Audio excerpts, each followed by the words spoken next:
이봐 병사. 얼굴이 왜 그래? 누가 때렸는지 보고하게 남자 숙소를 급습한 원스타 여군 감찰단장. 피멍든 병사를 보고 이게 훈육이야? 라며 간부들을 싹 다 체포하는 이야기입니다. 구독과 좋아요를 해주시면 더 좋은 사연으로 보답하겠습니다. 강원도 양구의 밤은 잉크보다 진했다. 대한민국에서 가장 춥고 가장 험준하며 가면 살아서 돌아올 수 없다는 농담이 떠도는 곳. 육군 제21사단 백두산 부대의 심장부였다. 늦가을의 비는 단순한 물방울이 아니라 살을 애는 얼음 파편이 되어 칠흑 같은 어둠을 쑤시고 있었다. 이 지독한 날씨를 뚫고 예정에 없던 차량 한 대가 사단 사령부를 지나 가장 험한 산악 지형에 틀어박힌 철권 대대의 비보장 진입로를 덜컹거리며 오르고 있었다. 차량의 와이퍼가 필사적으로 움직였지만 쏟아지는 폭우와 짙은 안개는 한치 앞을 허락하지 않았다. 단장님 정말 가시겠습니까? 조수석에 앉은 오소령이 긴장으로 마른 침을 삼키며 물었다. 그의 시선은 뒷좌석에 꼿꼿이 앉아있는 별 하나가 선명한 전투모를 쓴 여성에게 향해 있었다. 육군 본부 감찰실 제1단장 준장 채설린. 그녀의 존재는 육군 본부 내에서 하나의 신화이자 공포였다. 그녀의 별명은 면도날이었다. 겉으로는 차갑고 매끄러워 보이지만 한번 그녀의 날에 걸리면 그 어떤 썩은 부위도 그 뿌리까지 남김없이 도려내진다는 의미였다. 그녀가 뜬다는 소문만 돌아도 장성급조차 밤잠을 설칠 정도였다. 오소령. 채설린이 어둠에 잠긴 창밖을 바라보며 나직이 입을 열었다. 그녀의 목소리는 비오는 날의 공기처럼 차분했지만 그 안에 강철 같은 날이 서 있었다. 자네가 어제 내게 보고한 철권 대대의 보고서 말이야. 예, 단장님. 작년 대비 훈련 성과 30% 향상, 부대 사고율 0, 전군 최우수 전투대대. 뭐 하나 흠잡을 데 없는 완벽한 보고서였습니다. 그래, 완벽했지. 채설리는 희미하게 웃었다. 그 미소에 오소령은 등골이 서늘해지는 것을 느꼈다. 너무 완벽했어. 잉크로 쓴 숫자가 아니라 피로 쓴 숫자처럼 비릿한 냄새가 났거든. 지난 분기 그 완벽한 부대에서 관심사병으로 분류되어 타 부대로 전출간 병사가 몇 명이지? 5명입니다. 전원 부대 적응 불가 판정을 받았습니다. 부대가 완벽한데 병사들이 적응을 못한다? 그게 말이 된다고 생각하나? 채설리는 지난밤 육군 본부의 소리함으로 도착한 한 통의 익명 편지를 떠올렸다. 글씨는 공포로 떨리고 있었고 내용은 지옥을 묘사하고 있었다. 살려주십시오. 이곳은 군대가 아닙니다. 제발, 저희를 구해주십시오. 원래 오늘 우리의 공식 감찰 일정은 사단 본부였어. 사단장이 준비한 깨끗한 식당에서 모범적인 장교들과 저녁을 먹는 거였지. 하지만 난 그 잘 차려진 밥상보다 저 어둠 속에서 썩어가는 상처를 직접 봐야겠어. 방향 돌려. 대대 본부가 아니라 가장 구석에 있는 생활관으로. 하지만 단장님 보고도 없이. 보고를 하면 연극을 준비하겠지. 나는 연극을 보러 온 게 아니야. 분장실 뒤편의 진짜 얼굴을 보러 온 거지. 차량은 위병소의 경고판을 무시하듯 더 깊은 어둠 속으로 미끄러져 들어갔다. 철권 대대. 대대장 천무진 중령이 지배하는 이 작은 왕국은 자신들을 향해 다가오는 면도날의 존재를 까맣게 모르고 있었다. 철권 대대 제7중대 3생활관. 자정이 가까운 시간, 공식적인 소등 시간은 한참 전에 지났다. 하지만 생활관의 그 누구도 잠들지 못했다. 수십 명의 병사가 침상 위에 부동자세로 앉아 숨소리조차 죽인 채 공포에 떨고 있었다. 생활관 중앙 불이 꺼진 어둠 속에서 퍽, 퍽 하는 둔탁한 소리만이 주기적으로 울려 퍼졌다. 에이, 이병, 고하늘. 누군가 신음처럼 내뱉었다. 내가 내가 오늘 작업 중에 삽을 부러뜨려서 우리 중대 전체가 이 고생을 하는 거야. 알아, 몰라. 죄송합니다. 죄송하면 다야, 이 개새. 퍽. 이번에는 군홧발이 복부를 걷어차는 소리가 들렸다. 무릎 꿇린 병사 이병 고하늘이 비명도 지르지 못하고 앞으로 고꾸라졌다. 그는 입대한 지 이제 갓 2달. 대학에 다니다 입대한 유난히 희고 선이 고운 얼굴의 청년이었다. 일어나. 아직 안 끝났어. 그의 앞에 서 있는 이는 중대 실세이자 대대장 천무진 중령의 충실한 사냥개인 독고철 상사였다. 깡마른 체구에 뱀처럼 가늘고 차가운 눈. 그의 별명은 독사도 귀신도 아닌 녹슨 못이었다. 한 번 박히면 그 주변을 천천히 그리고 고통스럽게 썩어가게 만든다는 뜻이었다. 상사님, 이 새끼 오늘 훈련비 입금이 늦어졌습니다. 부모님이랑 통화 한번 시켜야. 옆에 있던 선임 병장이 비굴하게 웃으며 말했다. 뭐? 훈련비? 독고철이 고하늘의 머리채를 잡아 올렸다. 야, 하늘아. 부모님이 돈을 안 보냈대?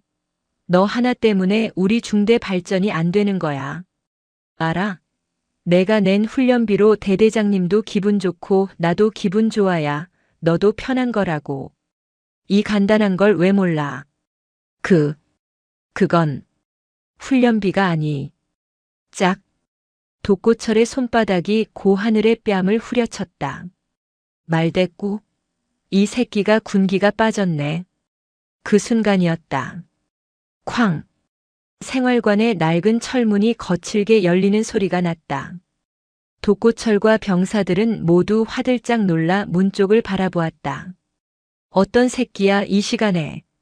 독고철이 욕설을 내뱉으며 고개를 돌린 순간 그는 얼어붙었다. 문 앞에는 비에 흠뻑 젖은 전투복 차림의 여성이, 그 뒤에는 잔뜩 겁에 질린 오소령이 서 있었다. 누구십니까? 여긴 남자 숙소인데. 혹시 면회? 독고철이 상황 파악이 안 된 듯 어설프게 물었다. 여군 간부가 그것도 이 시간에 이 구석진 막사까지 올 리가 없다고 생각했다. 그때 탁. 채설린이 복도에 전등 스위치를 올렸다. 일어나. 순간 지옥 같던 생활관이 환한 형광등 불빛 아래 적나라하게 드러났다. 병사들은 공포에 질려 침상에서 튀어올랐다. 그리고 채설린은 그 광경을 보았다. 그녀의 눈에 들어온 것은 중앙에 무릎 꿇린 채 피투성이가 된 이병 고하늘의 모습이었다. 터진 입술, 시퍼렇게 부어오른 눈. 그리고 그녀는 고하늘에게 시선을 고정한 채 천천히 걸어 들어왔다. 그녀의 구둣발 소리가 생활관의 침묵을 갈랐다. 지금 뭐 하는 짓이었나? 그녀의 목소리는 조용했지만 그 안에 담긴 무게의 독고철은 저도 모르게 뒷걸음질 쳤다. 누군데? 감히. 전체 차렷. 오소령이 비명처럼 외쳤다. 육군 본부 감찰단장 채설린 준장님이시다. 감찰단장께 대하여 경례. 준장? 독고철의 눈이 믿을 수 없다는 듯 커졌다. 별 하나.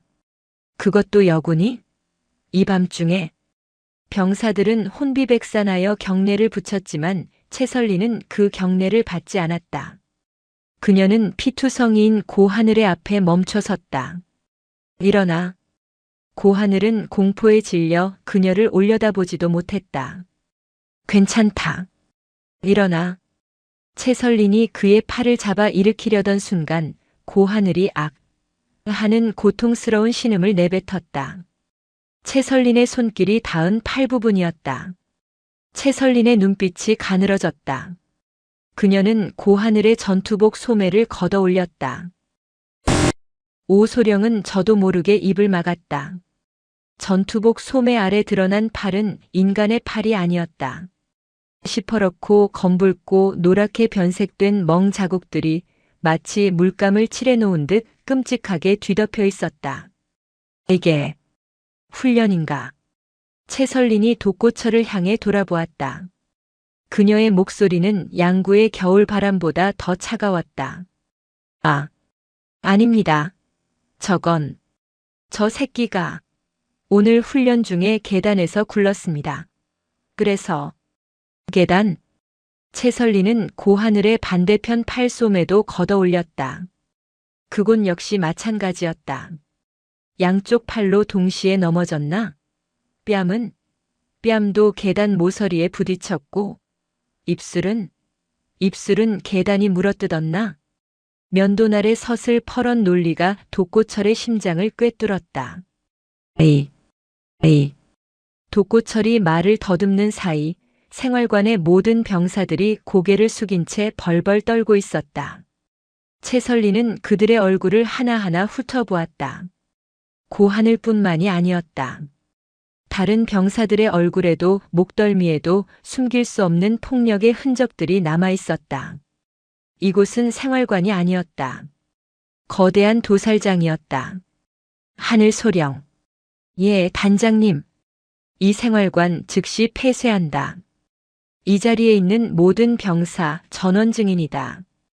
그리고 저자. 그녀가 독고철을 가리켰다. 현 시간부로 상관 살해 미수 및 병사 상습 폭행 혐의로 현행범 체포한다. 헌병대 불러. 아니, 내가 직접 부르지. 잠깐만. 바로 그때 생활관 문이 다시 열리며 술 냄새가 확 풍겼다. 아니, 이 밤중에 무슨 소란이야. 독고 상사 아직도 저 새끼 교육. 거대한 덩치의 사내. 철권 대대장 중령 천무진이었다. 그는 방금까지 관사에서 술판을 벌이다 뒤늦게 위병소의 보고를 받고 달려오는 길이었다. 그리고 그의 눈에 별을 단 여군이 보였다. 천무진 중령의 등장은 끔찍한 연극의 산막이 오르는 것과 같았다. 그는 185cm가 넘는 키에 훈련으로 다져진 거대한 근육질의 몸을 가지고 있었다. 그의 얼굴은 술기운으로 벌겋게 달아올라 있었고 그가 내뿜는 알코올과 위압감은 생활관의 공기를 다시 한번 질식시킬 듯했다. 그는 최설린의 어깨에 달린 별 하나를 힐끗 보더니 이내 피식 웃었다. 그 웃음에는 존경이나 두려움이 아닌 노골적인 무시와 조롱이 담겨 있었다. 아이고, 이게 누굽니까? 별까지 다신 높은 분이 이 늦은 밤에 사내놈들 땀내 나는 곳까지 어쩐 일이십니까? 그는 경례조차 하지 않았다. 대신 독고철 상사에게 턱짓을 하며 물었다. 독고, 이 여성분은 누구신가? 혹시 저 고하늘이 놈 애미라도 되나? 아들 멍든 거 보고 놀라서 달려오셨어? 푸하. 독고철은 그제야 긴장이 풀린 듯 혹은 든든한 백이 등장한 것에 안도하며 천박하게 웃었다. 중령님, 그게 아니라 육군본부에서 나오신 감찰단장님이시랍니다. 준장이시랍니다. 준장? 하. 천무진은 이제 대놓고 그녀를 위아래로 훑어보았다. 마치 진기한 구경거리라도 만난 듯한 시선이었다. 아, 육본 날이셨어? 그것도 여군 준장? 이야, 출세하셨네. 우리 같은 촌놈들은 평생 구경도 못할 분이 어쩌다 이 누추한 곳까지 행차하셨답니까? 그의 말 한마디 한마디에는 감히 여자가 별을 달고 감히 여자가 이 최전방해라는 뼈가 시릴 정도의 멸시가 담겨 있었다.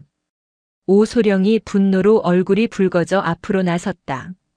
중령, 지금 누구 앞에서? 됐어, 오소령. 최설린이 손을 들어 그를 막았다. 그녀의 얼굴은 놀랍도록 평온했다. 마치 폭풍우가 몰아치기 직전의 고요한 바다처럼. 천무진 중령이라 했나. 자네 부하들은 계단이 때리고 자네는 술이 말을 하는 모양이군. 뭐라고? 천무진의 눈이 가늘어졌다. 나는 지금 자네 부대에서 벌어진 상습 폭행과 금품 갈취 현장을 급습했다. 적이 피투성이가 된 병사가 그 증거고 끔찍한 멍자국을 달고 있는 이 병사들이 모두 증인이다. 증거? 증인? 천무진이 코웃음을 쳤다. 단장님, 여자라서 세상을 너무 순진하게 보시는 모양인데. 그는 생활관을 한 바퀴 빙 둘러보았다. 공포에 질린 병사들은 그의 시선이 닿을 때마다 고개를 숙였다. 얘들아, 내가 너희들 때렸냐? 돕고 상사가 너희들한테 돈 뺏었어? 침묵. 그 누구도 감히 그렇다고 말하지 못했다. 그들에게 천무진과 독고철은 법이었고 채설리는 하룻밤 스쳐 지나갈 손님일 뿐이었다. 손님이 떠나면 이곳은 다시 지옥이 될 것이다. 보셨습니까, 단장님? 천무진이 거들먹거리며 채설린 앞에 섰다. 아무도 그렇다고 말하지 않잖습니까? 저 고하늘이 놈은 훈련 중에 다친 게 맞습니다. 단지 요즘 애들이 너무 유약해서 멍이 좀 쉽게 드는 것뿐이죠. 그걸 가지고 폭행이니 갈취니 하시면 저희 같은 야전 지휘관들은 참 힘 빠집니다. 그는 채설린의 귀에 대고 속삭이듯 말했다. 이곳은 양구입니다, 단장님. 서울의 그 깨끗한 사무실이 아니라고요. 이곳에선 강한 수컷의 방식이 필요합니다. 약한 놈은 도태되고 강한 놈만 살아남죠. 단장님께서 끼어드실 그런 부드러운 동네가 아니란 말입니다. 그는 암컷은 끼어들지 말라는 야만적인 선언을 한 것이나 다름없었다. 수컷의 방식이라. 채설린이 나직이 은졸였다.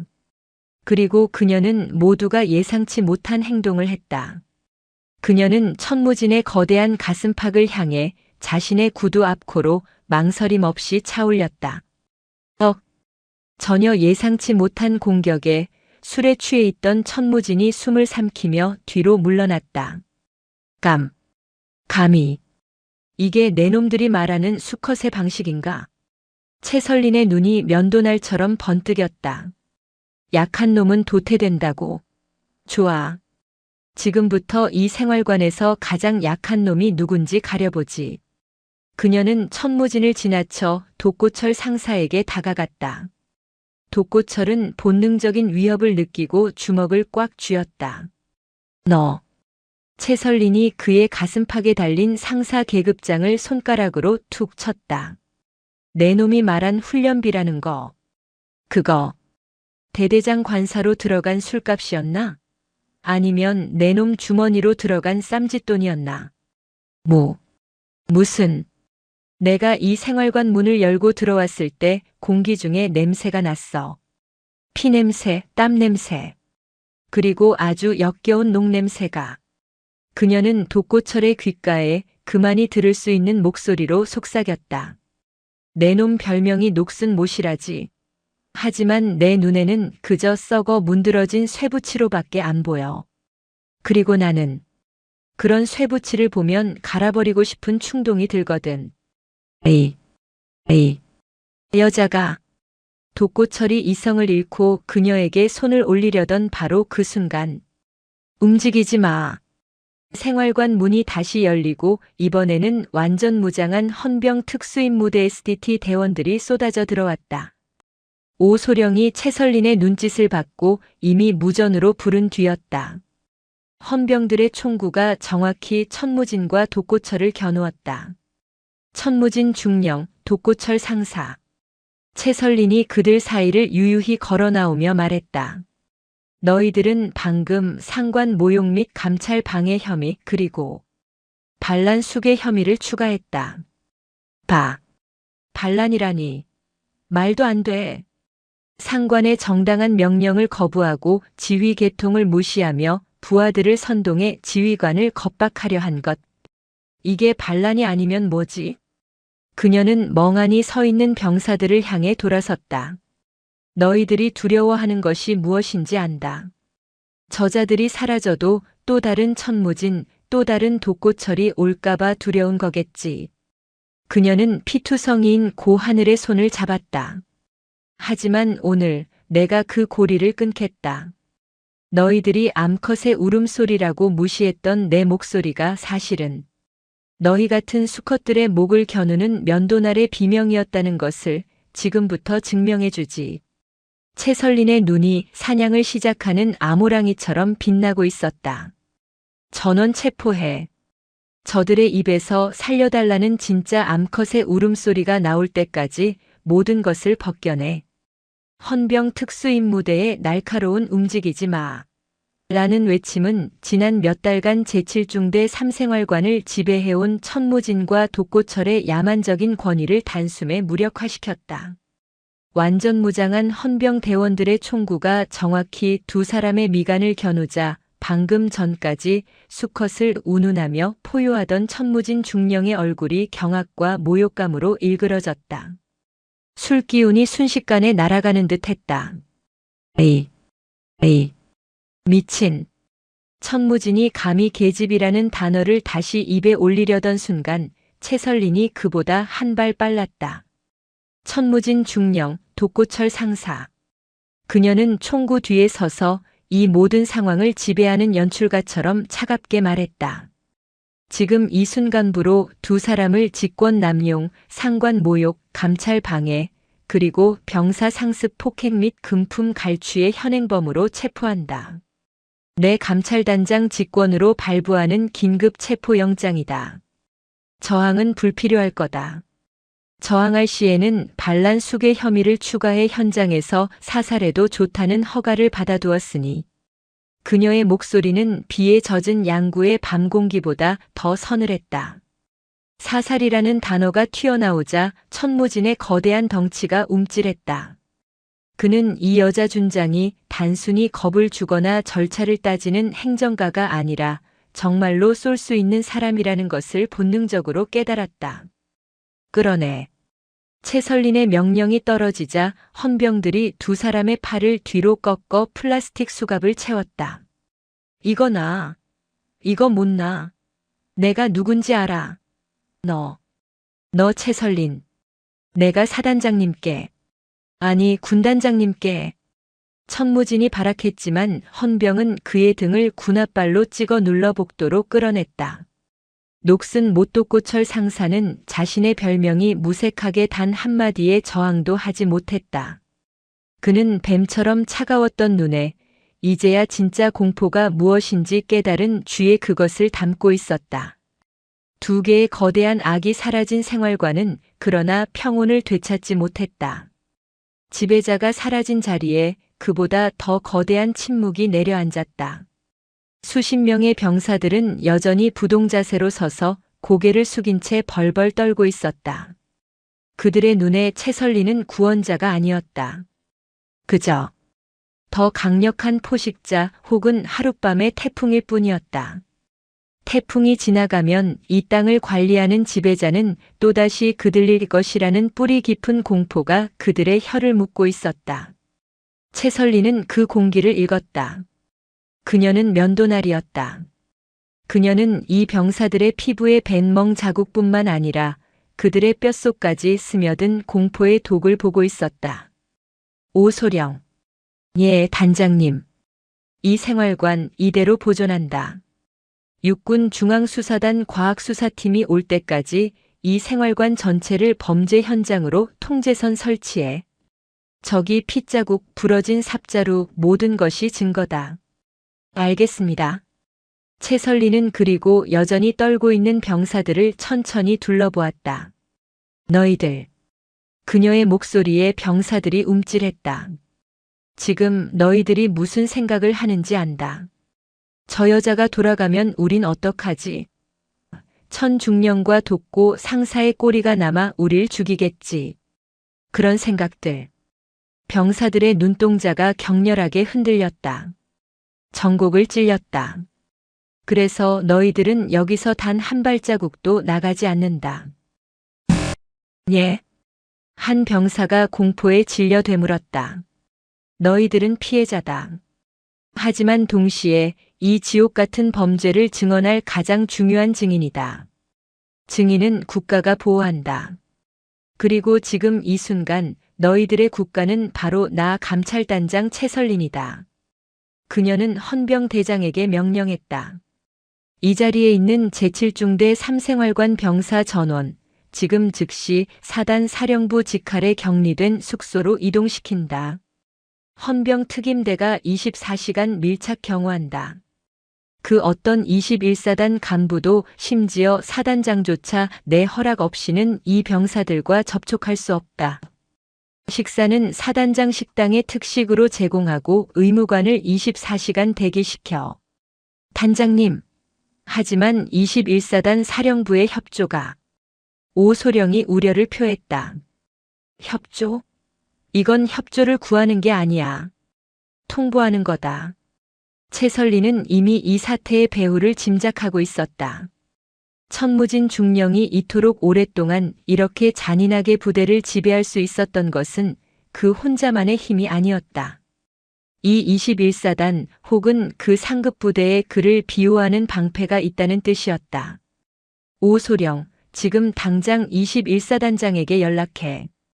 육군본부 감찰단장 명의로 긴급 감찰 작전이 개시되었으며 21사단은 본 작전에 일체의 협조를 다할 것을 명령한다고. 만약 그 어떤 방식으로든 이 작전을 방해하려는 시도가 포착된다면 그녀는 빗물이 들이치는 창밖을 바라보며 말을 이었다. 그 방해 행위 자체를 천무진 중령의 공범으로 간주하고 반역 행위에 준하여 처리하겠다고. 내 이름 석자를 걸고 정확히 전해. 이것은 선전포고였다. 21사단 전체에 숨어 있을지 모를 부패의 카르텔을 향한 면도날 최설린의 무자비한 선전포고였다. 병사들은 그 말의 무게를 전부 이해하지는 못했지만 한 가지는 깨달았다. 자신들을 둘러싼 이 공기가 지옥의 공포가 아니라 압도적인 권력의 공기라는 것을. 최설린은 피투성이인 고하늘에게 다가갔다. 의무병이 그를 들것에 실으려 할 때 그녀가 막아섰다. 아니다. 이 병사는 환자가 아니야. 내 증인이야. 그녀는 자신의 어깨에 달린 비에 젖은 준장 계급장을 손수건으로 닦았다. 그리고는 멍하니 앉아있는 고하늘의 손을 잡아 일으켰다. 그녀의 손은 얼음장처럼 차가웠지만 그가 잡아본 그 어떤 손보다도 단단했다. 고하늘 이병. 네. 내가 보낸 그 편지 잘 받았다. 그 편지 한 통이 오늘 밤 이 성체의 문을 연 거야. 내가 한 일은 고자질이 아니라 구원 요청이었고 나는 그 요청에 응답한 것뿐이다. 그녀는 고하늘의 어깨를 짚었다. 이제 내가 나를 도울 차례다. 내가 겪은 모든 것, 내가 본 모든 것을 하나도 빠짐없이 기억해내. 그 기억이 저 짐승들을 영원히 이 땅에 발붙이지 못하게 할 가장 강력한 무기가 될 테니까. 고하늘의 눈에서 비인지 눈물인지 모를 뜨거운 것이 흘러내렸다. 그는 지난 2달간 단 한 번도 사람으로 대우받지 못했다. 그러나 지금 별을 단 장군이 자신을 무기라고 구원이라고 부르고 있었다. 그의 가슴속 깊은 곳에서 공포에 짓눌려 꺼져가던 무언가가 아주 희미하게 다시 타오르기 시작했다. 최설린의 명령으로 7중대 병사들은 그날 밤으로 21사단 사령부 내부에 위치한 외부와 철저히 격리된 비승회관의 숙소로 옮겨졌다. 그곳은 사단을 방문하는 최고 위급 장성들이나 국방부 관계자들만이 묵는 곳으로 그 어떤 21사단 간부도 감히 함부로 접근할 수 없는 사단 내의 치외법권 지역이었다. 최설리는 그곳에 임시감찰본부를 차렸다. 따뜻한 물이 나오는 샤워실, 푹신한 침대, 그리고 갓 조리된 따뜻한 식사. 병사들은 지옥에서 천국으로 단숨에 옮겨진 듯 어리둥절했지만 그들의 공포는 여전했다. 녹슨 못독고철이 심어놓은 서로를 감시하고 불신하게 만드는 공포의 바이러스는 따뜻한 물로도 씻겨나가지 않았다. 다음 날 아침 최설리는 1:1 면담을 시작했다. 하지만 벽은 예상보다 훨씬 더 두꺼웠다. 김상병. 어제 독고철 상사가 고하늘 이병을 폭행하는 것을 목격했나? 최설린이 서류를 넘기며 물었다. 그녀의 앞에는 깨끗한 전투복을 지급받았지만 여전히 사색이 된 김상병이 앉아 있었다. 잘 못 봤습니다. 너무 어두웠습니다. 어두웠다고. 내가 들어갔을 땐 불이 켜져 있었는데 그전에는 자고 있었습니다. 자고 있었다. 수십 명이 숨죽이고 앉아 있었는데 너만. 김상병은 입술을 깨물며 고개를 숙였다. 명백한 거짓말이었지만 그는 진실을 말하는 것보다 거짓말을 하는 것이 더 안전하다고 판단한 것이다. 다음 병사도 마찬가지였다. 이일병. 너도 팔에 멍자국이 있군. 이건 어떻게 된 거지? 넘어졌습니다. 훈련 중에 산에서 굴렀습니다. 이 멍은 구른 자국이 아닌데 일정한 간격으로 긴 막대기 같은 것에 맞은 자국이야. 의무관의 1차 소견이다. 아, 아닙니다. 정말 굴렀습니다. 이 일병은 거의 울먹이며 자신의 말을 믿어달라고 애원했다. 그는 채설린이 무서운 것이 아니었다. 그녀가 떠난 후가 무서웠다. 면담은 지지부진했다. 오소령이 초조한 얼굴로 채설린에게 다가왔다. 단장님, 이래서는 안 되겠습니다. 병사들이 입을 열지 않습니다. 공포가 생각보다 훨씬 깊습니다. 천무진과 독고철이 이 21사단 내에 자신들의 귀를 심어 놓았다고 우리가 떠나면 배신자들을 색출해 죽여버릴 거라고 협박한 모양입니다. 채설리는 눈을 감았다. 그녀는 면도날이었다. 억지로 쑤시는 것이 아니라 가장 약한 틈을 파고들어 정확하게 잘라내는 것이 그녀의 방식이었다. 강압적인 신문은 안 돼. 저들은 이미 폭력에 질려 있어. 우리마저 저들을 압박하면 저들은 영원히 입을 닫을 거다. 그녀는 김상병의 면담 기록을 다시 훑어보았다. 김상병. 부모님 양구 읍내에서 백두산 꿀 가게 운영. 오소령. 이 김상병 다시 불러와. 그리고 따뜻한 꿀물 한 잔만 준비해 주게. 아주 진하게. 다시 불려온 김상병은 이제 자신도 독고철처럼 끌려가는 건 아닌가 하는 공포에 질려 있었다. 다시는 거짓말 안 하겠습니다. 제발. 앉아. 채설리는 그에게 꿀물을 건넸다. 김상병은 어리둥절하며 꿀물을 받아들었다. 자네 아버님께서 만드신 꿀인가? 양구 꿀이 유명하지. 네. 그렇습니다. 그런데 독고철 상사도 이 꿀을 참 좋아했던 모양이야. 김상병의 손에 들린 꿀물 잔이 쨍 소리를 내며 흔들렸다. 채설리는 압박하지 않았다. 그저 사실을 은조렸다. 독고철 상사가 매달 자네 휴가 때마다 아버님 꿀을 20병씩 가져오라고 했다지. 대대장님 선물해야 한다고. 물론 돈은 한 푼도 주지 않았고. 어떻게? 그리고 그 꿀 20병 값을 자네 월급에서 꼬박꼬박 채워 넣었더군. 자네가 지난 6개월간 부모님께 용돈 한 푼 못 보낸 이유가 그거였어. 맞나? 김상병의 눈에서 그가 그토록 참아왔던 눈물이 터져나왔다. 그건 구타의 고통과는 다른 억울함과 죄책감이 뒤섞인 뜨거운 눈물이었다. 단장님, 살려주십시오. 제가 불효자입니다. 아버지가 얼마나 힘들게. 넌 불효자가 아니야, 김상병.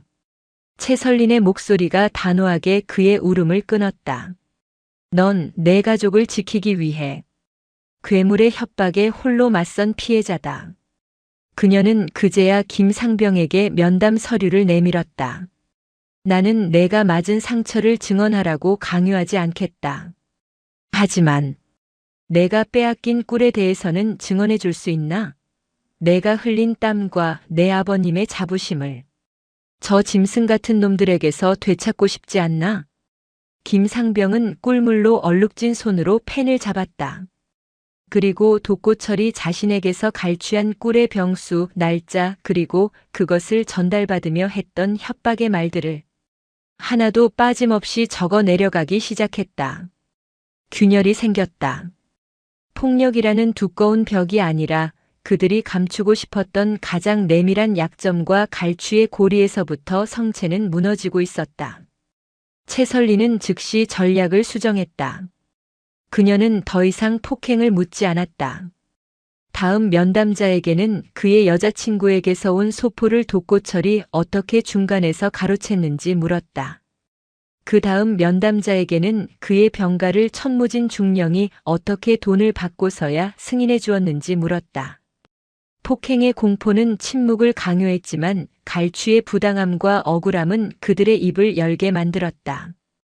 병사들은 자신들이 맞은 것보다 자신들의 인간적인 무언가 가족, 연인, 돈, 시간을 빼앗겼다는 사실에 더 크게 분노했다.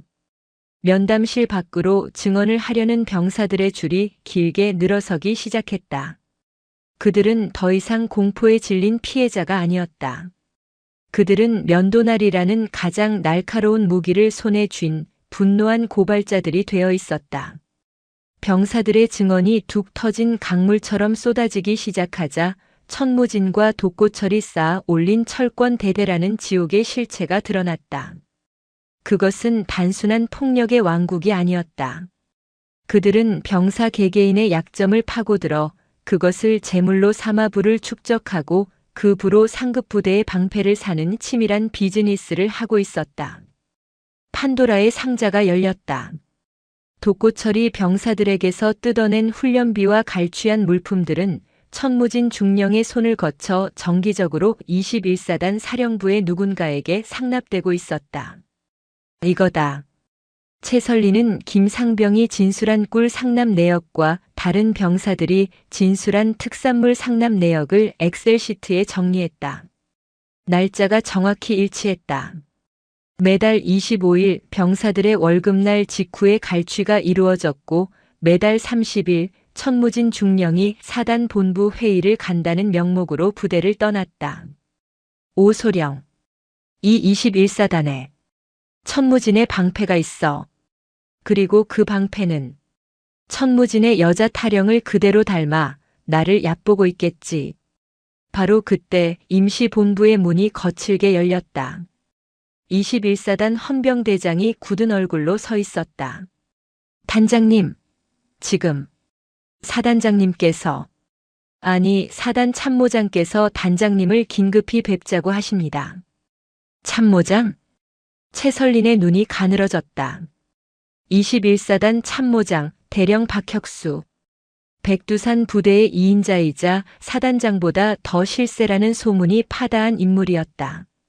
그가 어젯밤 천무진의 체포 보고를 받고도 꼬박 반나절을 침묵하다 이제야 움직인 것이다. 내가 가는 게 아니라 그를 이리로 오라고 해. 하지만 단장님, 참모장님은, 여기서 단장은 나야. 잠시 후 박혁수 대령이 위압적인 풍채를 드러내며 비승회관으로 들어왔다. 그는 채설린을 보자마자 경례는커녕 혀를 차는 소리부터 냈다. 쯧쯧. 채 준장. 오랜만이군. 여전해 그 성깔. 두 사람은 과거 합참 근무 시절 잠시 스친 인연이 있었다. 그때도 박혁수는 엘리트 여군 장교였던 채설린을 안이꼽게 보던 무리 중 하나였다. 박 대령. 용건만 하지. 난 지금 바빠서 말이야. 채설린이 서류에서 눈도 떼지 않고 말했다. 용건? 용건은 채 준장이 만든 거 아닌가? 박혁수가 테이블을 손가락으로 두드렸다. 아무리 육본 감찰단이라지만 해도 너무하는군. 사단장의 승인도 없이 예하 부대 대대장을 현행범으로 체포해. 그것도 여자 혼자 밤중에 남자 막사에 뛰어들어서? 이거. 그림이 아주 흉해. 그는 여자 혼자와 남자 막사라는 단어의 노골적인 성희롱의 뉘앙스를 담았다. 박 대령. 내 감찰 활동의 성별을 운운하는 건 내 권위에 대한 모독으로 간주하겠네. 권위? 하. 박혁수가 비웃었다. 천무진 중령, 그 친구가 좀 거칠긴 해도 일 하나는 끝내주게 하는 놈이야. 전군 최우수 부대. 그거 아무나 만드는 거 아니라고. 여자인 채 준장은 이해 못할 우리 같은 야전 군인들의 방식이라는 게 있어. 병사들 몇 놈 먹든 거, 그거 다 강군을 만들기 위한 훈육이야. 훈육이라. 채설리는 그제야 서류에서 눈을 떼고 박혁수를 똑바로 쳐다보았다. 박 대령. 그럼 이것도 훈육의 일환인가? 그녀는 책상 위에 노트북을 돌려 화면을 보여주었다. 화면에는 천무진 중령 월별 상납 리스트라는 제목의 엑셀 파일이 띄워져 있었다. 매월 30일. 박혁수 참모장. 현금 300 및 양구 특산물 벌꿀, 송이 전달. 박혁수의 안색이 순식간에 굳었다. 이게 천무진 중령의 개인 컴퓨터에서 나온 파일이야. 보험이라는 이름의 폴더에 들어있더군. 물론 그런 파일은 없었다. 그것은 병사들의 증언을 토대로 채설린이 재구성한 그러나 진실인 함정이었다. 어설픈 거짓말. 천무진이 컴퓨터 따위를 다룰 줄 아는 놈이. 아, 그래. 채설린이 여유롭게 웃었다. 그럼 이건 어떤가? 그녀는 노트북 옆에 있던 서류 봉투를 그에게 밀었다. 봉투 안에는 백두산 꿀 가게의 거래 장부 사본과 박혁수 대령의 자택 주소로 특산물이 배송된 택배 영수증 사본 수십 장이 들어있었다. 박혁수의 손이 그 증거물 위에서 파르르 떨렸다. 천무진은 하이에나인 줄 알았더니 그 뒤에 숨어서 찌꺼기를 받아먹는 방패가 있었군. 그게 바로 자네였어, 박혁수 대령. 채설린이 자리에서 일어났다. 그녀의 그림자가 앉아있는 박혁수를 완전히 덮었다. 천무진이 병사들을 훈육이라는 이름으로 쥐어짤 때 자네는 그 훈육의 대가로 내 놈의 배를 채우고 있었던 거야. 병사들의 멍자국 하나하나가 다 내 놈의 술값이고 내 놈 마누라의 명품백이었던 거지. 너. 천무진이 수컷의 방식을 운운하더니 그 뒤에 숨은 진짜 수컷은 따로 있었네. 그런데 어쩌나. 내 눈에는 자네 역시 암컷이 버린 뼈다귀나 함는 비겁한 하이에나 새끼로밖에 안 보이는데. 채설린. 박혁수가 이성을 잃고 자리에서 일어나 그녀의 멱살이라도 잡을 듯이 달려들었다. 하지만 그가 손을 뻗기도 전에 문이 열리고 헌병 특임대원들이 다시 들이닥쳤다. 박혁수 대령. 채설린이 그의 넥타이를 손가락으로 툭 튕겼다. 자네를 뇌물수수 및 직권남용, 그리고 감찰 방해 교사 혐의로 긴급 체포한다. 천무진 중령 옆방이 비어 있을 거야. 가서 훈육의 성과에 대해 마저 이야기 나누시게. 육군 본부 감찰단장 준장 채설린. 그녀가 면도날이라 불리는 이유는 단순히 그녀가 날카롭기 때문만은 아니었다. 그녀는 부패라는 종양을 도려낼 때 그 주변의 정상 조직이 다치는 것을 최소화하기 위해 가장 빠르고 가장 깊숙하면 가장 정확한 급소를 노렸다. 천무진 중령과 독고철 상사는 손발이었고 박혁수 대령은 방패였다. 하지만 이 모든 암세포가 한 몸뚱어리처럼 유기적으로 움직일 수 있었던 것은 이들에게 영양분을 공급하고 통제하는 머리가 존재한다는 뜻이었다. 그리고 그 머리는 21사단 백두산 부대의 사단장, 소장 이만용이었다. 박혁수 대령이 뇌물수수와 직권남용 혐의로 헌병 특임대에게 끌려나간 직후 비승회관의 공기는 그야말로 살얼음판이었다. 오소령은 창백해진 얼굴로 채설린에게 다가왔다. 단장님, 사단의 2인자인 참모장을 체포하셨습니다. 이건 사단장과의 전면전입니다. 이만용 사단장, 그 사람은 알아. 채설린이 오소령의 말을 끊었다. 그녀의 눈은 이미 다음 수를 내다보고 있었다.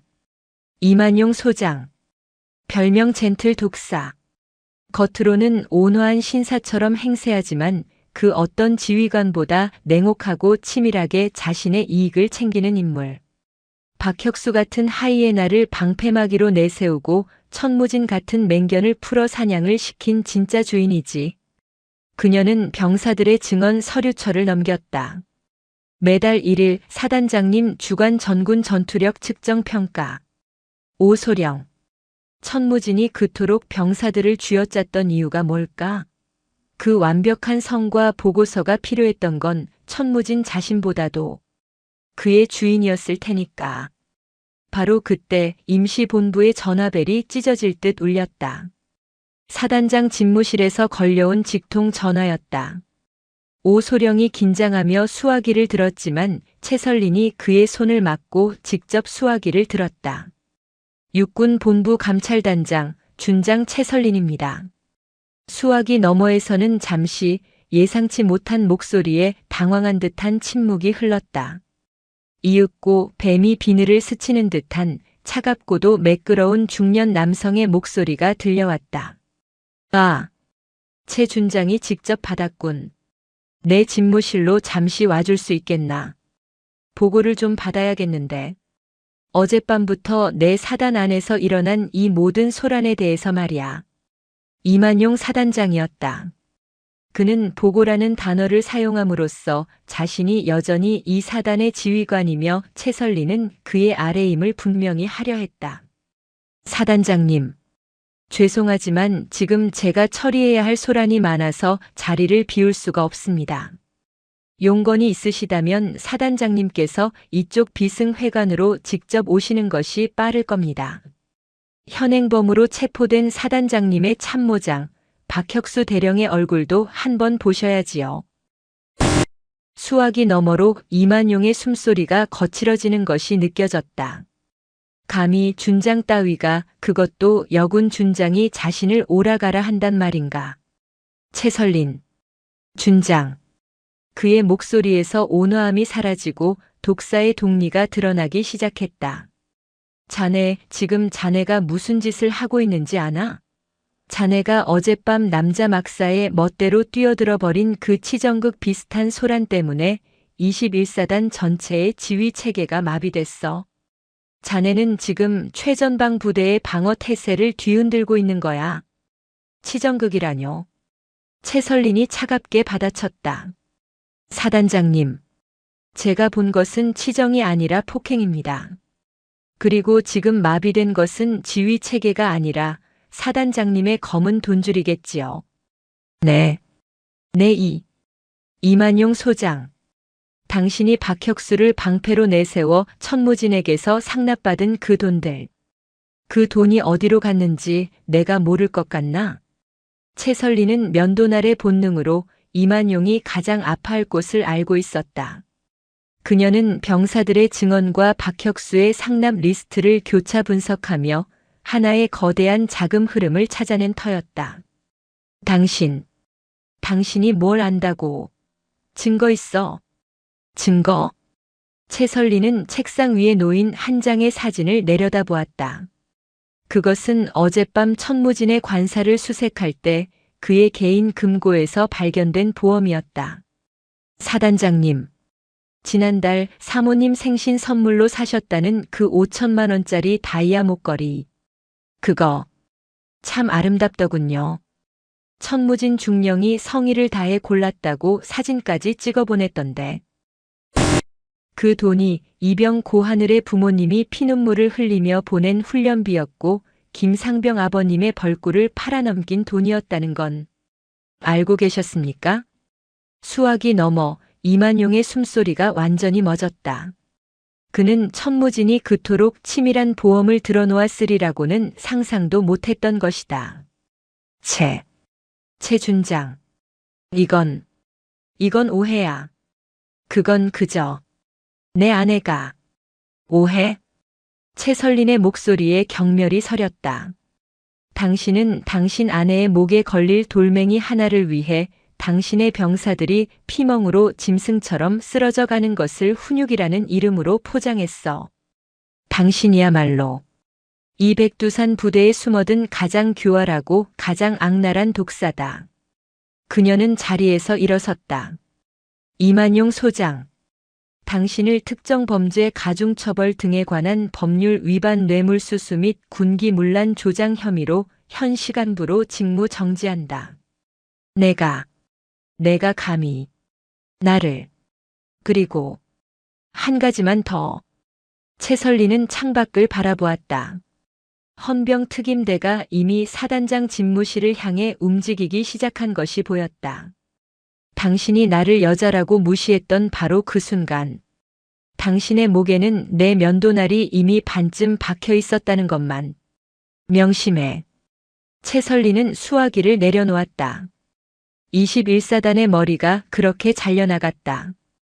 21사단의 사단장과 참모장이 동시에 직무 정지되고 대대장급 지휘관이 현행범으로 체포된 사건. 이것은 단순히 강원도 양구의 한 부대에서 일어난 일이 아니었다. 대한민국 육군 창설 이래 최전방 사단이 통째로 범죄 집단으로 규정된 초유의 사태였다. 그리고 그 모든 것을 별 하나짜리 여군 준장 하나가 단 이틀 만에 해치웠다는 사실은 육군 본부를 넘어 청와대까지 보고되었다.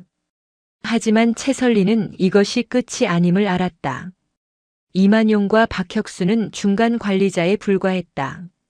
그들이 이토록 오랫동안 대담하게 부패의 늪을 파헤칠 수 있었던 것은 그들 뒤에 더 거대한 산맥이 버티고 있었기 때문이었다. 그녀의 시선은 이제 21사단의 상급부대, 이험준한 산악 지형 전체를 관장하는 3군단 삼봉 부대로 향했다. 사건이 터진 지 사흘째 되는 날, 채설리는 3군단 사령부가 위치한 강원도 인제로 향했다. 이만용 소장의 금고에서 나온 천무진의 보험 사진첩에는 다이아 목걸이 사진만 있었던 것이 아니었다. 그곳에는 3군단장, 중장 유광목에게 상납된 것으로 보이는 골프채 세트와 고급 시계 사진까지 포함되어 있었다. 단장님, 이건 정말 위험합니다. 인제로 향하는 차 안에서 오소령이 거의 애원하듯 말했다. 3군단장 유광목 중장님. 그분은 철옹성이라 불립니다. 육군 내 최대 파벌의 수장이자 다음 육군 대장 영순위로 거론되는 분입니다. 그분을 건드리는 것은 단장님의 군 생활이 끝나는 것을 넘어 우리 감찰실 전체가 공중분해될 수도 있습니다. 오소령. 채설리는 차갑게 닫힌 창밖을 바라보며 말했다. 철옹성이라고. 성은 무너지라고 있는 거야. 그리고 성이 높을수록 무너질 때 더 요란한 소리를 내며 무너지지. 하지만 증거가 사진 몇 장뿐이지 않습니까? 그분은 여자가 감히 자신을 의심한다며 단장님을 모욕하고. 그래, 모욕하겠지. 채설린의 입가에 얼음 같은 미소가 번졌다. 그리고 나는 그 모욕을 하러 지금 가는 거야. 유광목이 나를 여자라고 얕보고 증거도 없이 왔다고 오판하는 바로 그 순간이 내가 그의 목에 면도날을 들이댈 수 있는 유일한 순간이니까. 3군단 사령부는 그 위용부터가 21사단과는 차원이 달랐다. 거대한 성체처럼 버티고 선 건물. 그곳에서 채설린을 맞이한 것은 3군단장의 비서실장이었다. 채 준장. 군단장님께서 많이 바쁘십니다. 용건은 10분 안에 끝내주시죠. 비서실장의 말투에는 노골적인 하대가 섞여 있었다. 감히 사단 전체를 뒤집어 엎은 미친 여장군에 대한 경멸이었다. 채설리는 대꾸하지 않고 군단장실 문을 열고 들어섰다. 거대한 집무실 중앙 유광목 중장이 골프 퍼팅 연습을 하고 있었다. 또각. 공이 홀컵으로 빨려 들어가는 소리가 났다. 그는 채설린이 들어왔음에도 경례를 받아주기는커녕 퍼팅 연습에만 몰두했다. 충성. 육군 본부 감찰단장 준장 채설린. 군단장님께. 됐어.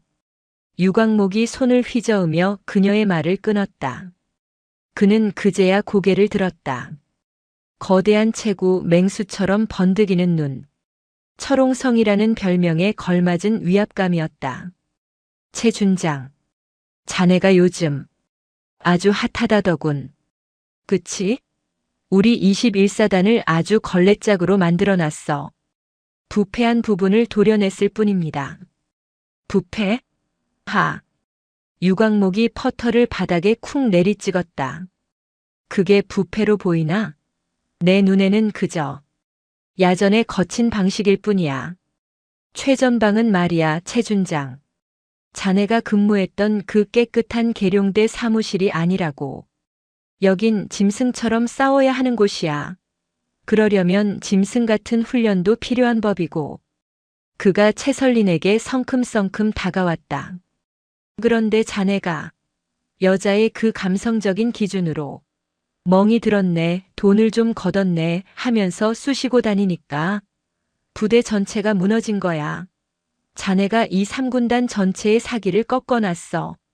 사기가 꺾인 것이 아니라 환부가 드러난 것입니다. 그리고 군단장님. 최설리는 그의 위압적인 눈빛을 피하지 않고 똑바로 마주보았다. 그 짐승 같은 훈련이라는 게 매달 30일 천무진 중령이 군단장님께 들고 온 그 골프채와 시계를 포함하는 것입니까? 뭐라고? 유광목의 얼굴이 순간 굳었다. 자네. 지금 이만용 소장이 입을 열었습니다. 군단장님. 자신은 중간 전달책에 불과했다고. 모든 것은 군단장님의 지시였다고 말입니다. 물론 이만용은 아직 입을 열지 않았다. 이것은 최설린의 면도날이 가하는 가장 위험한 공격이었다. 거짓말.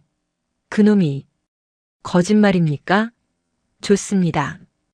최설린은 준비해온 서류 봉투를 그의 책상 위에 던졌다. 유광목이 긴장하며 봉투를 열었다. 봉투 안에서 나온 것은 골프채나 시계 사진이 아니었다. 그것은 유광목 중장의 아들이 한 달 전 육군 사관학교가 아닌 평범한 대학 학군단 ROTC 출신임에도 불구하고 전군이 탐내는 육군 본부 핵심 보직으로 발령받은 인사기록 서류 사본이었다. 이게 이상하지 않습니까, 군단장님? 이 특별한 인사가 나기 정확히 일주일 전 이만용 소장이 군단장님께 특별한 성의를 보였고 그 직후 군단장님께서 육군 본부 인사참모부장 최설린의 동기이자 그녀가 도움을 요청했던에게 특별한 부탁을 하셨더군요. 유광목의 얼굴이 잿빛으로 변했다. 그는 최설린이 고작 골프채나 시계 같은 하찮은 뇌물 증거를 들고 자신을 협박하러 왔다고 생각했다. 그래서 여자의 치기 어린 행동이라 얕보고 고함을 쳐서 쫓아내려 했다. 하지만 그녀는 그의 가장 치명적인 아킬레스건을 들고 온 것이었다. 자네, 나를 뒷조사했어? 감찰단장의 임무는 먼지를 터는 것이 아니라 먼지가 쌓인 원인을 찾는 것입니다. 천무진과 이만용이 그토록 썩어 들어갈 수 있었던 원인. 그 철옹성 같던 방패. 그게 바로 아들의 앞길을 위해 부정 청탁을 서슴지 않았던 군단장님 당신의 부정이었습니다. 유광목 중장이 책상 위를 쓸어버리며 포효했다. 당장 나가. 유광목 중장. 최설린의 목소리가 법정의 선고처럼 울려 퍼졌다. 당신을 직권 남용 및 부정 청탁 및 금품 등 수수의 금지에 관한 법률 위반 혐의로 육군 본부에 정식 수사 요청합니다. 당신이 말한 그 짐승의 세계에서는 자식을 위해 성을 무너뜨리는 아비도 결국 다른 짐승에게 잡아먹히더군요. 철옹성 유광목은 자신의 집무실 의자에 그대로 주저앉았다. 그의 시대가 한 여자 준장의 면도날에 의해 처참하게 무너져 내리는 순간이었다. 3군단장 유광목 중장의 직무가 정지되고 육군 본부의 대대적인 감찰이 시작되자 강원도 전역의 육군 부대는 그야말로 핵폭풍을 맞은 듯했다. 철옹성이 무너졌다는 소식은 그동안 최설린 저 여자가 얼마나 가겠어? 라며 비웃던 모든 부패한 간부들의 숨통을 조였다. 그들은 깨달았다. 채설리는 여자라서 감성적인 것이 아니라 면도날이라서 자비가 없다는 것을. 이제 채설린의 시선은 다시 양구 21사단으로 돌아왔다. 머리와 몸통은 잘라냈지만 부대의 실핏줄까지 퍼져 있던 궤전은 아직 남아있었다. 천무진과 독고철이 체포된 이후에도 철권 대대의 일부 간부들과 선임 병사들은 여전히 상황 파악을 못하고 있었다. 야, 똑바로 안 해? 봤지? 저 미친 X 하나 때문에 지금 부대가 이 모양 이 꼴이야. 우리가 정신 바짝 차려야 해.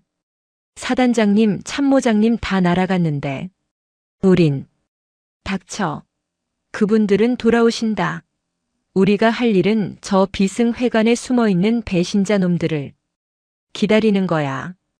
그놈들이 다시 여기로 돌아왔을 때 진짜 지옥이 뭔지 보여줘야지. 아직도 정신을 못 차린 중대장과 부사관들이 남은 병사들을 협박하며 내부 입단속을 시키고 있었다. 이 보고를 받은 채설리는 즉시 비승회관에 보호 중이던 7중대 병사들을 강당으로 소집했다. 그리고 그녀는 놀라운 제안을 했다. 오늘부로 너희들의 격리는 끝난다. 병사들의 얼굴이 하얗게 질렸다. 예, 단장님, 지금 돌아가라고요? 저희 죽습니다. 아니, 채설린이 그들을 막아 세웠다. 너희들은 환자가 아니라 증인이라고 했다. 그리고 이제 너희들은 심판자가 될 시간이다. 그날 오후 21사단 전 간부가 사단 연병장에 비상 소집되었다. 육군 본부 특별수사단의 명령이었다. 모두가 무슨 일인지 몰라 어리둥절해하고 있을 때 연병장 단상 위로 채설린 준장이 올라섰다. 그리고 그녀의 뒤를 이어 비승회관에 머물던 7중대 병사 전원이 깨끗한 전투복과 전투모 차림으로 당당하게 단상 위로 도열했다. 수백 명의 간부들 앞에서 그들의 가장 끔찍한 피해자들이 이제는 고발자가 되어 그들을 내려다보고 있었다. 채설리는 마이크를 잡았다. 이 자리에 있는 21사단 간부들에게 말한다. 그녀의 목소리는 스피커를 타고 양구의 차가운 하늘을 갈랐다.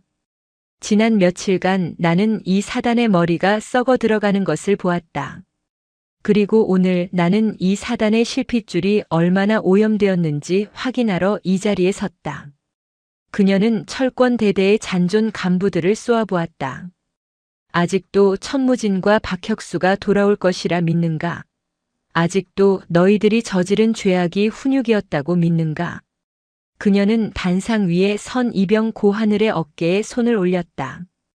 이 병사의 몸에 새겨진 피멍은 너희들의 전통이 아니라 너희들의 범죄다. 너희들이 배신자라고 부르는 이 병사들은 썩어 빠진 너희들에게서 이 부대를 지켜낸 영웅이다. 간부들 사이에서 술렁임이 일었다.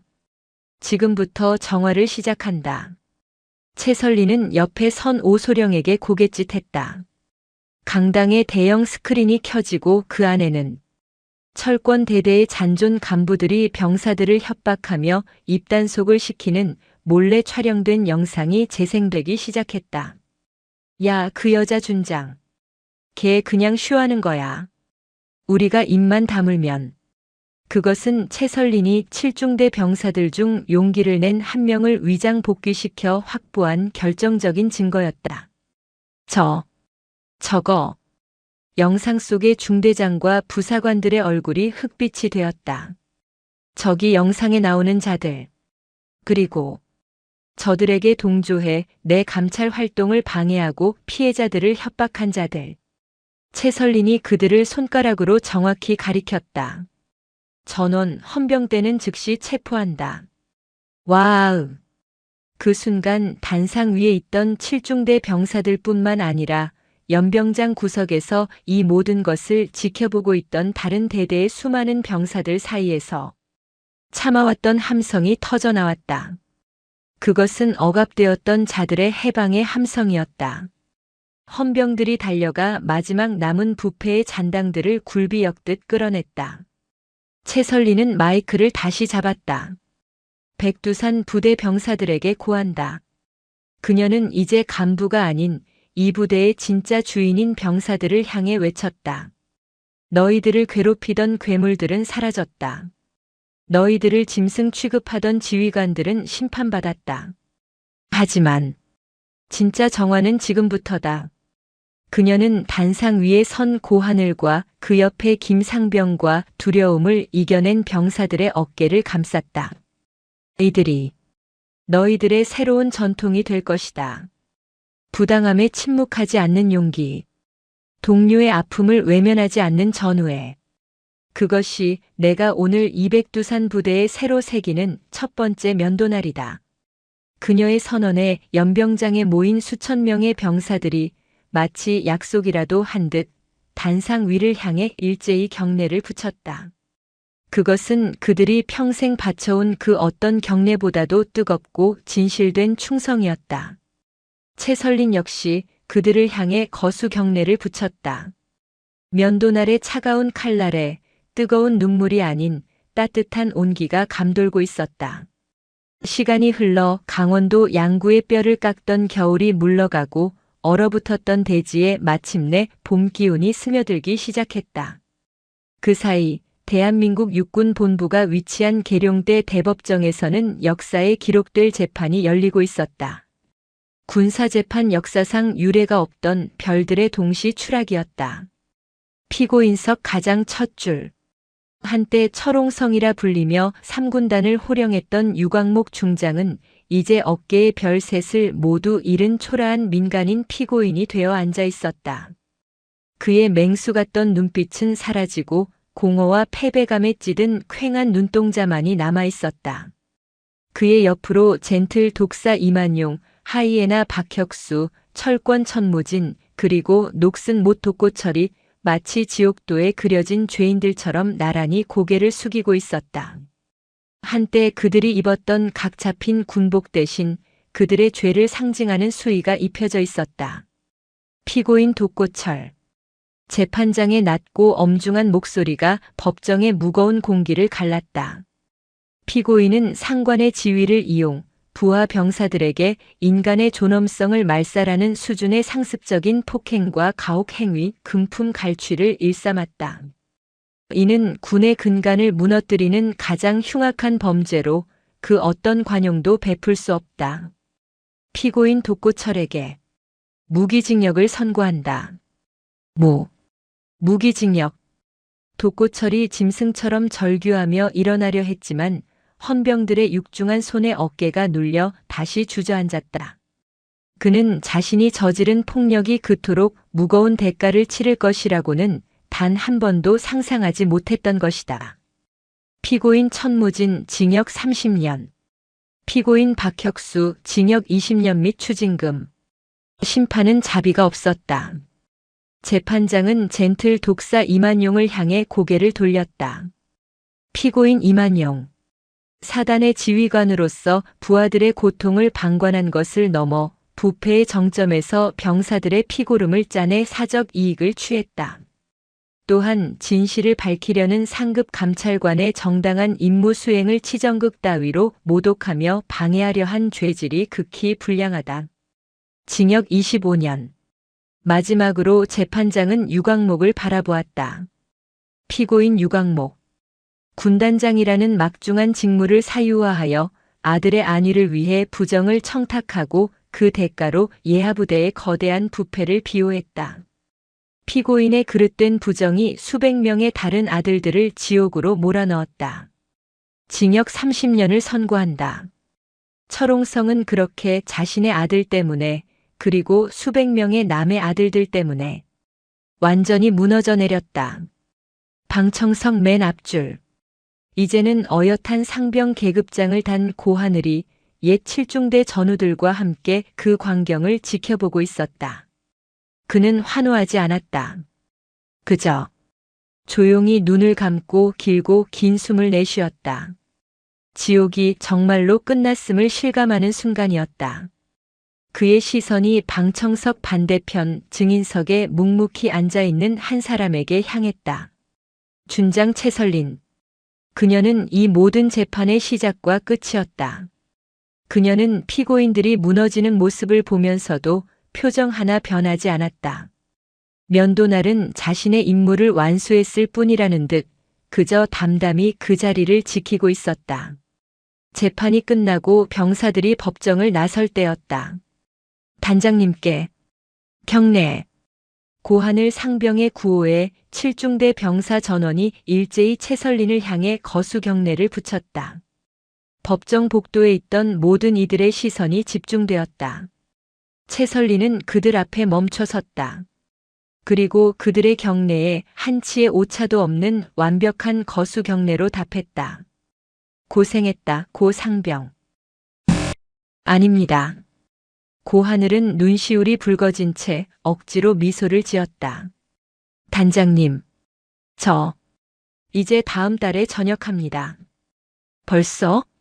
축하한다. 사회에 나가면 뭘 할 생각이지? 아직 잘 모르겠습니다. 하지만 한 가지는 압니다. 단장님께서 제게 가르쳐 주신 것처럼 그 어떤 부당한 것과도 타협하지 않고 살 겁니다. 채설리는 대답 대신 고하늘의 어깨를 강하게 두드려 주었다. 그것은 그녀가 할 수 있는 가장 따뜻한 격려였다.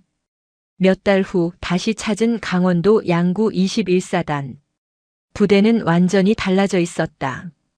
철권 대대라는 이름은 역사 속으로 사라졌고 백두산 수호 대대라는 새로운 이름이 붙었다. 이만용과 천무진의 흉상처럼 서 있던 낡고 어두운 삼생활관 건물은 중장비에 의해 완전히 철거되고 있었다. 그 자리에 햇살이 잘 드는 신식 생활관이 지어지고 있었다. 부대 입구에는 새로운 슬로건이 걸렸다. 폭력은 전통이 아니다. 전우회가 전통이다. 새로 부임한 대대장은 병사들과 함께 풋살을 하며 땀을 흘리고 있었다. 독고철 상사 같은 부사관은 더 이상 보이지 않았다. 새로 충원된 젊은 부사관들은 병사들에게 녹슨 못이 아니라 길을 밝히는 등대가 되기 위해 노력하고 있었다. 야, 이병, 정신 안 차려? 생활관에서 갓 일병이 된 병사가 새로 들어온 신병에게 소리쳤다. 신병이 긴장으로 몸을 굳히자 일병은 픽 웃으며 신병의 어깨에 팔을 둘렀다. 내가 그렇게 무섭냐? 하하, 장난이야 장난. 긴장 풀어. 여긴 그런데 아니야. 모르지? 우리 부대가 대한민국에서 제일 무서운 면도날이 직접 싹 다 밀어버린 부대라고. 넌 아주 좋은 때 온 거야. 그는 신병에게 음료수를 건네며 자신이 고하늘 상병에게 들었던 전설 같은 그날 밤의 이야기를 시작했다. 공포는 사라지고 그 자리에는 자부심과 전설이 남았다. 그리고 다시 계룡대 육군본부. 준장 채설린의 집무실 문에는 새로운 명패가 걸렸다. 육군본부 병영혁신 단장 준장 채설린. 그녀는 21사단의 부패를 도려낸 공로를 인정받아 단순히 감찰을 넘어 육군 전체의 문화를 바꾸는 중책을 맡게 되었다. 그녀의 면도날은 이제 썩은 부위를 도려내는 것을 넘어 육군의 낡은 관행을 면도하고 새로운 살이 돋아나게 하는 더 큰 임무를 부여받은 것이다. 똑똑. 단장님 손님입니다. 문을 열고 들어온 사람은 말끔한 사복 차림의 청년 고하늘이었다. 그는 전역을 마치고 학교로 돌아가기 전 그녀에게 마지막 인사를 하러 온 것이었다. 단장님. 아니, 이젠 어떻게 불러야 할지 편하게 해. 고하늘 군. 채설린이 웃으며 그에게 차를 건넸다. 군복을 벗은 고하늘은 그저 평범하고 건강한 20대 청년의 모습이었다. 정말 감사했습니다. 단장님이 아니었다면 저는 아마 아니. 채설린이 그의 말을 막았다. 내가 아니었어도 누군가는 했을 일이다. 그리고 내가 할 수 있었던 건 고하늘군, 자네가 그 어둠 속에서 보낸 그 편지 한 통 덕분이었어. 용기는 별을 단 내가 낸 게 아니라 아무것도 가진 것 없던 자네가 낸 거야. 그녀는 창밖을 바라보았다. 1년 전 비가 쏟아지던 양구의 밤과는 다른 맑고 투명한 계룡의 하늘이 보였다. 사람들은 나를 면도날이라고 부르지. 그들은 내가 여자라서 감성적일 거라 비웃다가 내가 자비 없이 모든 것을 베어버리자 이번엔 독하다고 수군거리더군. 그녀가 찻잔을 들었다. 하지만 말이야, 고하늘군. 면도날의 진짜 목적이 베는 거라고 생각하나? 아니, 면도날의 진짜 목적은 드러내는 거야. 수염과 때에 가려진 그 사람의 진짜 맨얼굴을 드러내는 거지. 그녀는 고하늘을 바라보며 미소 지었다. 그 미소는 더 이상 면도날의 차가움이 아닌 따뜻한 봄볕의 그것이었다. 나는 저들이 짐승의 가죽을 뒤집어 쓰고 숨겨왔던 폭력을 드러냈을 뿐이고 자네와 자네의 전우들이 공포라는 껍질 속에 숨겨두었던 용기를 드러냈을 뿐이야. 그리고 보게. 자네의 그 맨얼굴이 얼마나 훌륭한가. 고하늘은 더 이상 아무 말도 할 수 없었다. 그저 뜨거워진 눈시울을 감출 뿐이었다. 채설리는 그가 떠난 뒤 다시 서류에 집중했다. 그녀의 다음 감찰 목표는 또 다른 철옹성을 향하고 있었다. 그녀의 전쟁은 끝나지 않았다. 하지만 이제 그녀는 혼자가 아니었다. 그녀가 구해낸 수백 명의 고하늘이 각자의 자리에서 그녀가 가르쳐준 용기로 새로운 면도날이 되어가고 있을 터였다. 양구 백두산에 뜬 그날의 태양처럼 그녀는 그렇게 이 거대한 조직의 가장 어두운 곳을 향해 묵묵히 빛을 비추고 있었다. 오늘도 요지경 사연을 잘 들어주셔서 감사합니다.